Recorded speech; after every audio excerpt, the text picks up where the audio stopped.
Hey everyone, I hope you're doing well and staying safe during this time. If you're new here, welcome to the channel. Like I said, thank you so much for checking me out. If you haven't done so, please make sure to hit that subscribe button just right below the video. Cool, thank you so much. I really do appreciate it. And if you're returning, welcome back. Thanks again for your support. I truly do appreciate having you here. Empower Oversight, Jason Foster.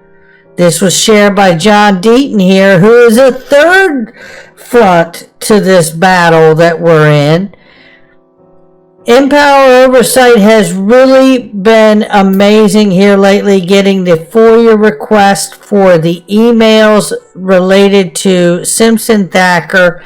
You can see from the tone of what is in this email, I got promoted to be in head DC. This is coming from the person sending it, Joshua Bonney.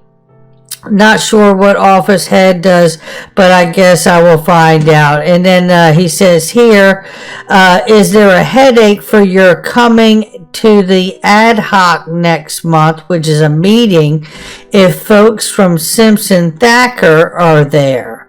So you can see that there's already this adjustment, and there's many different emails here, also on Crypto Law as well. Shout out to them as well, that are posted right here that suggest that they are working around what they understand to be a conflict of interest for Bill Hinman.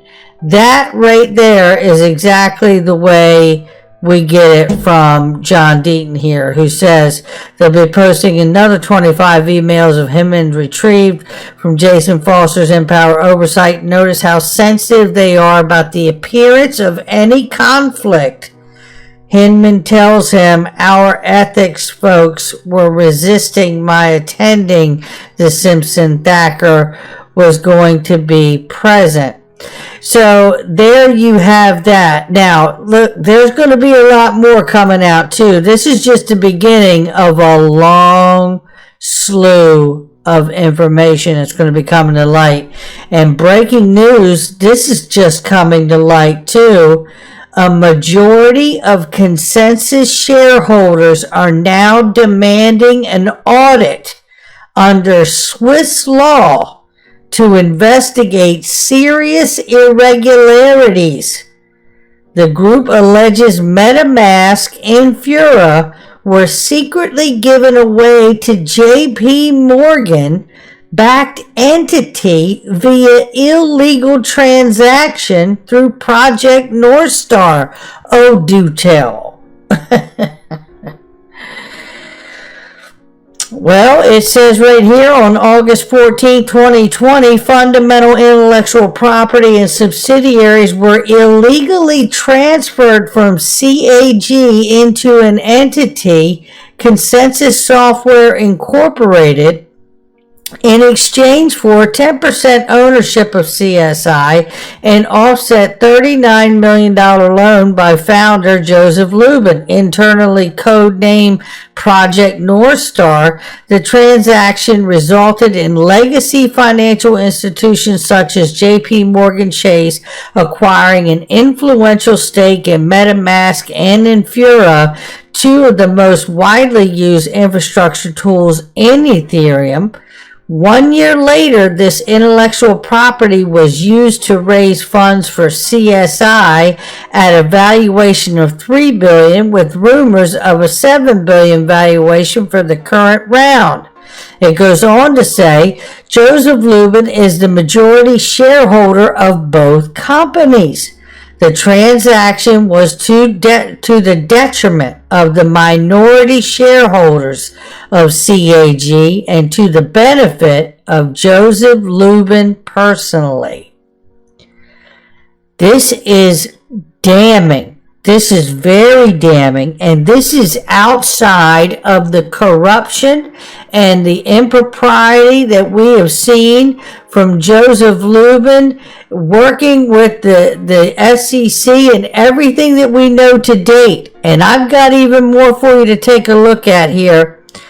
Stefan Hubert says here, and I agree with this, he's responding to this person's tweet here. It says, wait, is this the theory he sold to them, another company he had partial ownership in, or that he simply transferred the assets to the other company? Stephen Hubert says, my theory has always been that Consensus funded itself through sales of Ethereum and other ICO tokens. I believe that too. Since this is not allowed in the US, he disguised it through the AG here in Switzerland. Now that Consensus wants to go public in the US, the tokens had to somehow get past authorities. You know, which he goes on to say here, which was done by selling them below value to JP Morgan, who in return invest in Consensus. You know, if something exactly like this didn't happen, I bet you dollar to donuts, something very close that rhymes with it did. And he better have a better answer than the one he's got here for Brad Garlinghouse at Davos in 2019. Listen to this short clip here when he's asked about how he runs the company treasury and his own treasury, for that matter, after trying to dig on Brad Garlinghouse. Check it out. To return to a point that, Brad, you were making, Joe, it's been said that you are one of the biggest Ethereum holders. It has been said. I've heard that. Yeah. Yes. Based on no data. How do you go about managing your treasury within Consensus and your own personal one? I guess no comment. We personally, in terms of Consensus, we're a small fraction of the Ethereum asset and all the assets on the Ethereum platform. So he's slipping into the verbiage of we are decentralized because we're a small fraction of that particular network, which I absolutely want to see an audit to, because I don't believe that that is accurate. Now, that's my belief from the digging that I've done. I believe that the whales that Joseph Lubin, that we've played the video many times on the channel, you can see it on my Twitter feed, you know, Joseph Lubin explaining how to disguise your identity and your accounts in a pseudonymous way, right? So, you know, him having the majority of shareholders now pressing for a demand for a public audit under Swiss law is really, I believe, what could become a very real catalyst to really get the SEC and the Department of Justice, because I believe this is not just a civil matter, but a criminal one as well. We shall see. I bet you one thing, we'll follow it closer than you can imagine. I'll tell you that, we'll be on this thing. Is it safe to say we don't see a joint pretrial ordered for Ripple and the SEC, shifting gears now, within the next 4 weeks? Then we're not going to trial. Also, does this mean if it's not going to trial that there won't be a summary judgment? A couple of individual practices from Judge Torres. What he's getting at here, and shout out to JV, you should give him a follow, unless otherwise ordered by the court within 30 days after the date of completion of discovery, or within 30 days after the court's decision on a dispositive motion, if any, the party shall file an, in both PDF format and Microsoft Word document, email to the court a proposed joint pretrial order which shall include, and then it gives a list of the following.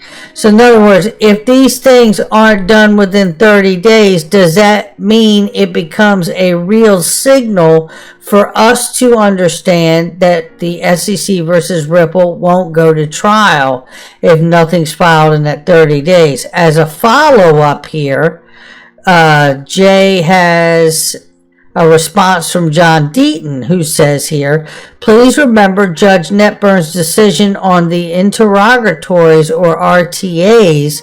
She ordered the SEC didn't have to respond to one or more of the ROGs or RTAs related to the fair notice defense until 30 days after Judge Torres issues a ruling. If Judge Torres denies the motion to strike, the SEC has 30 days. I don't know if that means Judge Torres' local rules are suspended until that time or not. Arguably, it could have the practical impact. So we'll have to see. You know, we don't know if that can be used, but I think it's good on JV for being able to go out here and try to find something we can get for a signal as early as possible to know where this thing is going. Remember, we're days away from a settlement conference, and it doesn't mean they'll settle, but they're going to have a conference, and Judge Netburn will be mediating that conference. So now let's switch gears again. Today there was a hearing which we heard from Jerome Powell from the Federal Reserve. In light of Russia sanctions, Fed chair calls for legislative framework to stop illicit crypto use. This talk is getting so old, but take a listen to this from Jungle Wing. I just think it underscores the need really for congressional action on digital finance, including cryptocurrencies. We have this burgeoning industry which has many parts to it, and there isn't in place the kind of regulatory framework that needs to be there. It was probably no different with railroads or telephones or the internet. And ultimately, what's needed is a framework, and in particular, ways to prevent these unbacked cryptocurrencies from serving as a vehicle for terrorist finance and just general criminal behavior, tax avoidance and the like. So I guess that's what I would say there. I don't really know the extent to which it's happening, although I just think it. And there you have that. Now he goes on to say some other stuff here too. In a second we're going to get to it, where he drops the bomb about you could have more than one reserve currency. We'll get to that in just a second. What I want to show you and remind you of right now is, remember, just a couple days ago, U.S. banks were preparing for cyber attacks after latest Russia sanctions because the banks own SWIFT. And the SWIFT sanctions coming from the U.S. government imposing them through SWIFT onto Russia really means that Russia wants to retaliate with cyber attacks, starting with the banks. Well, how about this? Isn't it funny how the World Economic Forum always seems to have these, I don't even know what you would call it, premonitions, but they're full-on conferences and statements and interviews.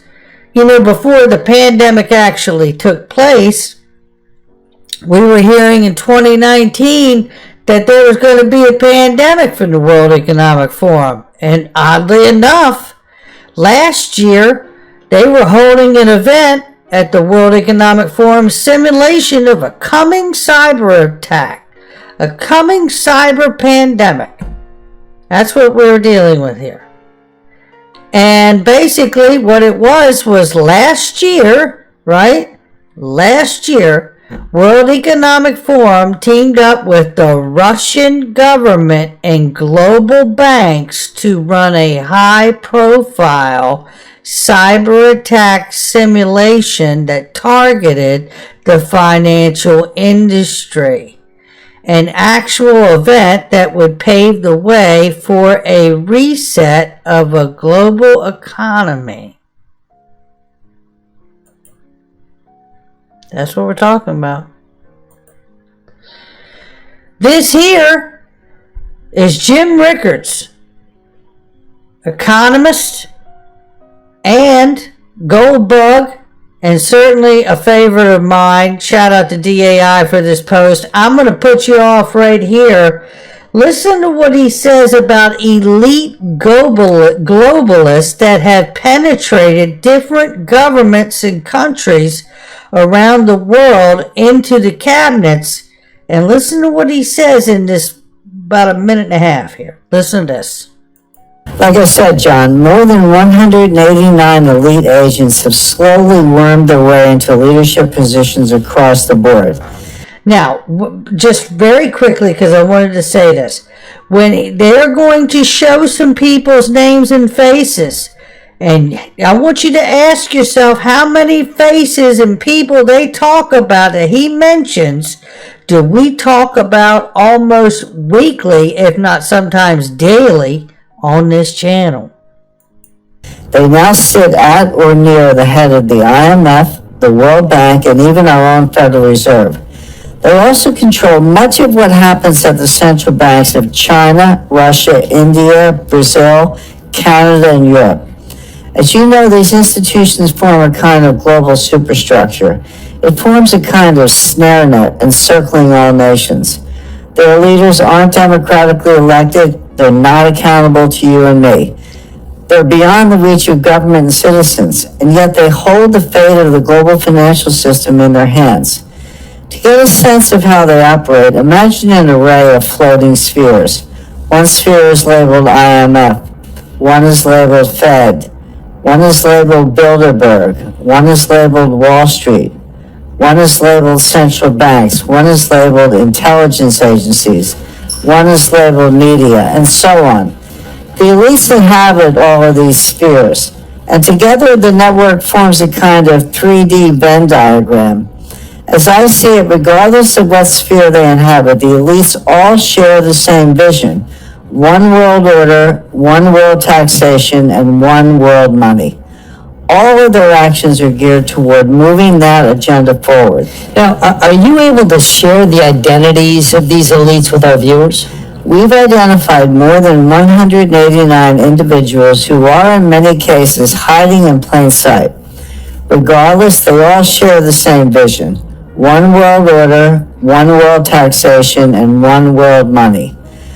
A short list would include Christine Lagarde, Managing Director of the International Monetary Fund, IMF; Mark Carney, Governor of the Bank of England; Raghuramji Rajan, Vice Chairman of the Bank for International Settlements; Haruhiko Kuroda, Governor of the Bank of Japan; William C. Dudley, President of the Federal Reserve Bank of New York; Agustin Carstens, Governor of the Bank of Mexico; Janet Yellen, Chairman of the Board of the Federal Reserve System; Mario Draghi, President of the European Central Bank; Zhu Min, former Deputy Managing Director of the IMF; Zhou Xiuquan, Governor of the People's Bank of China; Robert E. Rubin, Chairman of the Council on Foreign Relations.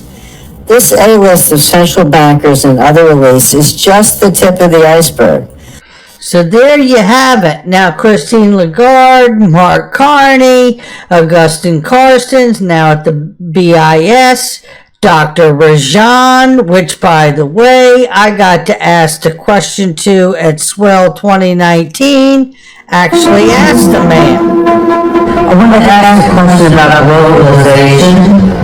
If you could talk about the idea of the old concept of bank reporting and a neutral asset being in place of global reserve status of the dollar, and then possibly that being XRP.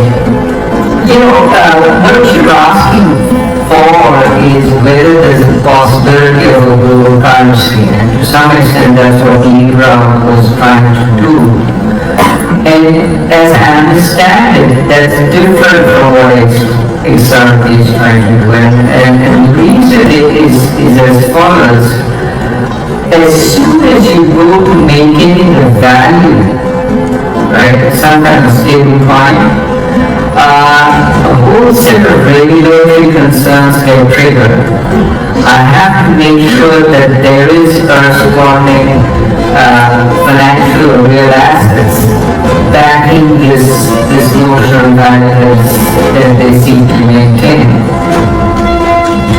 And there you have it. If you haven't had a chance to check out Cryptonaires, go to cryptoperformance.io. Give your email. You can watch it for free. It's gotten rave reviews. But that was me talking to Dr. Rajan in 2019, asking the question about XRP serving as a bridge currency. Notice he didn't say no. He just chose to talk about Libra, which was the hot topic at that time. Now, we're getting tight on time, so let me go here. This is from Great Reset-info, and this is Augustine Carson's telling you why central banks' digital currencies are a great idea. On CBDC in particular for the use of general use, we tend to establish the equivalence with cash. And there is a huge difference there. For example, in cash, we don't know, for example, who's using a $100 bill today. We don't know who is using a 1,000 peso bill today. A key difference with the CBDC is that central bank will have absolute control on the rules and regulations that will determine the use of that expression of central bank liability, and also we will have the technology to enforce that. So we'll have the technology to enforce it. We're going to know who's using it, which means it's programmable, and we can take it after we see what you bought with it. That's what we're talking about here.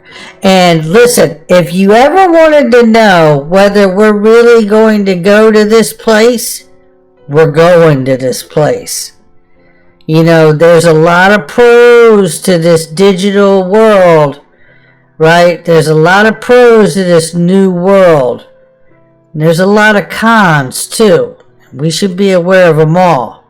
But take a look right here, because Jerome Powell does it again.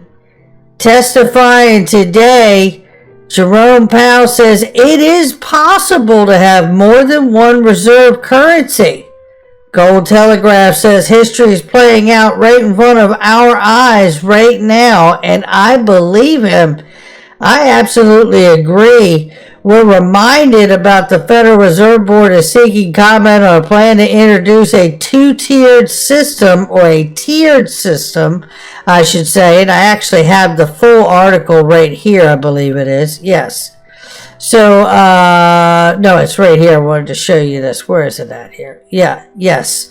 The Fed preps a tiered system for evaluating fintech access to services, basically meaning that the Federal Reserve Board is seeking comment on a plan to introduce a tiered system for evaluating whether to grant access to its accounts and payments network. That's what we're talking about. And I want to add to this, because this right here, if there's a bull case for SIPs rocketing to the moon and taking on SWIFT, which is China's payment system, there's also a case, maybe even a stronger one, of Ripple's RippleNet messaging service doing the same. Yes, the same Ripple that's being sued by the SEC, which is why I believe that is also a legal process to get legal precedent, to get a legal decision on that case, and also to have an audit process on Ripple the company and XRP and the ledger, the tech. Now, don't forget too that while we're hearing from Jerome Powell talk about the fact that there could be more than one reserve currency, and that the new systems and payment systems and who to grant access to into their network and their payment services. Don't forget, the Federal Reserve Task Force bragged that Ripple improves speed and transparency of global payments all the way back in 2017. After 2 years worth of work, it was set up in 2015, the Federal Reserve released its Faster Payments Task Force Action Plan for bringing faster payments to the United States, highlighting. I'm your guy. I will keep you posted. I'm your advocate. I'll be back on a daily basis, usually multiple times per day, with these videos to keep you updated with everything going on. So, I hope you enjoyed the video. If you haven't done so, make sure to hit that subscribe button. Feel free to share any of my videos with your friends, family, social media, or anybody who may care to listen. Thanks so much for your continued support. I'm always here for you. I want to help you through this time. So thank you so much for continuing to choose me. Enjoy your day, stay safe, and I'll catch you again probably in a couple hours. Thanks, everybody. See you later.